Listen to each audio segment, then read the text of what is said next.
One of the most annoying things to defend online is going to be the under center PA boot rollout. And the reason for this is that a lot of the conventional means that players might think would slow down a boot action really does not have that much efficiency. A lot of times just putting a QB contain on the field will still get outflanked. You'll notice that pass rush angles in general will chase the running back. And if you guys want to still chase the quarterback, a lot of times with a pass rush angle, you have to pass commit. Well, to any good player, they're going to know right away that when their opponent is pass committing so that the defensive end is actually playing the quarterback, that's going to give up the run game, which doesn't shed very well because you are pass committed. So how do we shut down this tactic when players like to audible under center or come out and run these boot action style plays? Well, make sure you guys are subscribed to the channel, hit that notification bell, grab out your pen and pad, because I'm going to show you guys how to lock this down without ever needing to pass commit.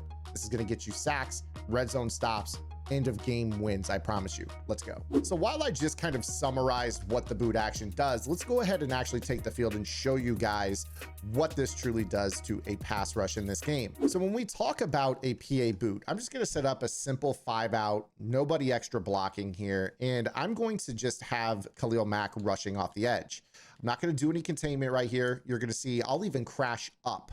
So that way we're telling him to crash out, try to stay home on the quarterback.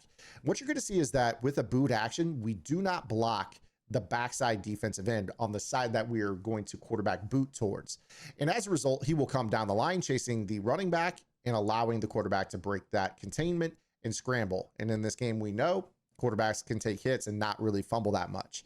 You see right there that with a crash up, that's what happens. If I were to do maybe a crash down here, you're really going to see even worse here out of this. He's just going to come down the line, chase the running back, and now you're out rolling out with your quarterback, playmakering people, setting up your route combo to be whatever coverage is behind it. So really, really easy to destroy somebody. Now you would probably think to yourself, well, Zan, what if you just go ahead and QB contain out of this?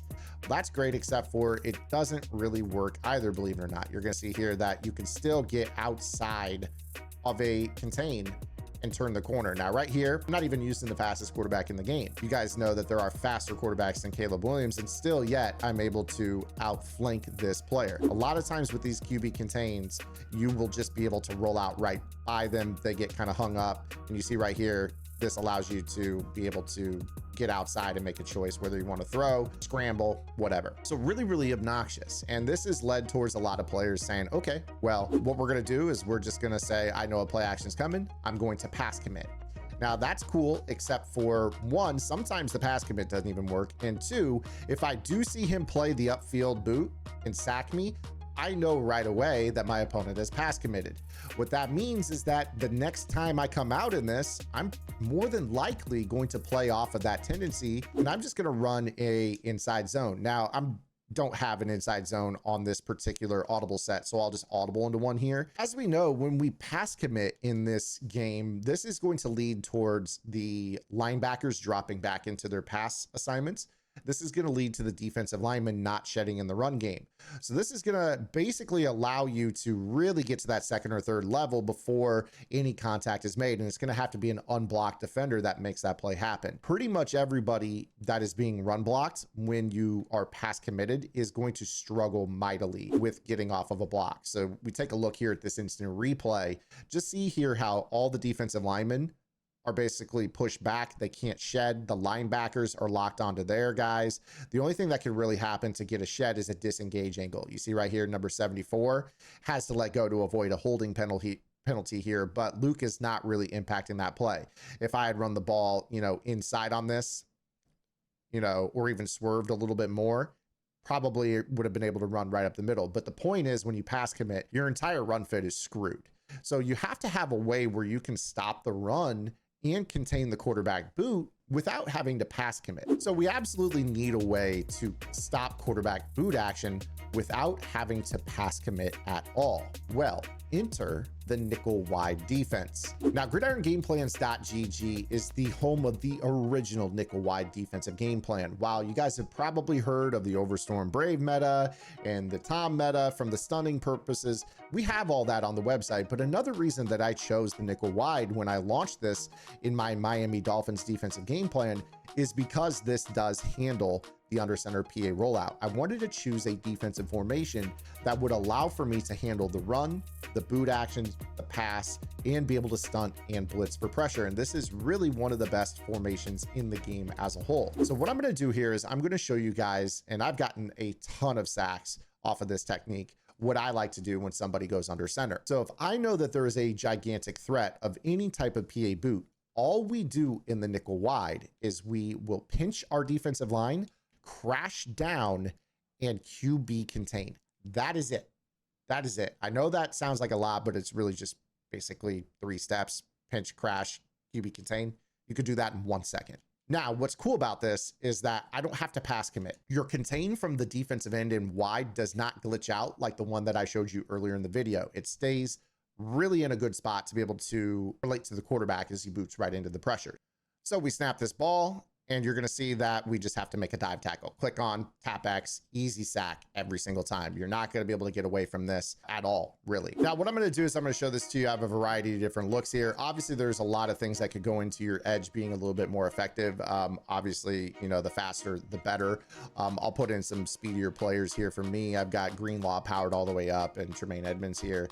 And again, it doesn't really matter what your formation is. This time, let's go with a little 2x2 tight doubles here, and we'll run the PA boot. Now again, this is with the 5 out, or you know, the running back blocks or whatever. No extra tight end at this point. I'll show you guys what we do here momentarily. Again, ball snapped.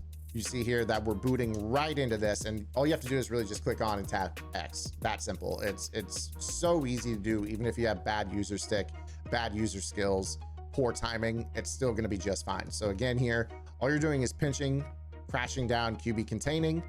They snap this ball, here comes the boot, and again, you just make this tackle. I mean, you don't even really have to click on. To be honest with you, he's going to boot right into this. The guy stays upfield really, really well. No pass commit necessary, which is huge. Absolutely huge. So obviously, a lot of players are going to think, oh, well, hey, he sacked me on the boot. That means he's pass committing, right? Well, no, not exactly. Because we're in the wide, we just stay in this look. If they want to run this, you're going to see that these guys can shed and they can fill gaps. They get off their blocks. Obviously, I put some, you know, linebackers at the end here, but you guys can put your run stoppers in if you want. If they got decent speed, you're going to be in a good spot. This is part of my game plan on Gridiron Gameplay and StatGG. So make sure you guys open up a tab. Check out the website. The link is in the description. It's the best deal in the tip space. Make sure you guys hop in our Discord and say hello as well. Now let's go ahead and get into what happens when our opponents start to utilize tight ends on this, because they will begin to block tight ends for the purpose of this. So now I'm going to get real nasty with this, and I'm going to call like a PA boot flow here out of this, and we'll motion a tight end across to kind of alleviate this. So I'm thinking to myself, in this formation, run strength is to the left, so we got to make sure our nickel corner's over there, but the boot is going to go to the right most likely. So we do our pinch, crash, QB contain. We're in a good spot. Let's just show you first and foremost what this looks like. We go ahead and snap the football. You see that Edmonds is right down the pipe. I didn't even have to click on, just a sack. He boots right into the sack every single time. But a lot of times people are going to start to recognize, okay, well, I need to get a body on this guy. Well, here's the cool part about this. In most cases, we're going to be just fine, but I'm going to go ahead and block Olsen here on this and just kind of show you what this looks like. So again, go ahead and snap the ball. You see that Olsen kind of pins him to the inside, and now we're able to boot out if I were controlling the offensive controller, okay? So this is where we have to talk about a little bit of nuance. If they are utilizing a tight end to seal your contain, all we have to do is make sure that our contain is on the outside shoulder of that tight end, and the tight end will not block him. If it's head up, he will block him down and seal him, allowing this quarterback to boot outside. Basically with no one there to stop him on containment. So I'm going to start off with a pinch, crash, QB contain down, but the minute that they decide to motion this tight end over to get a seal with this block assignment, I need to think, okay, I need him a little bit wider in that contain. So I'm going to reset my line, or just spread them or whatever, just to make sure that our contain here is outside of Olsen.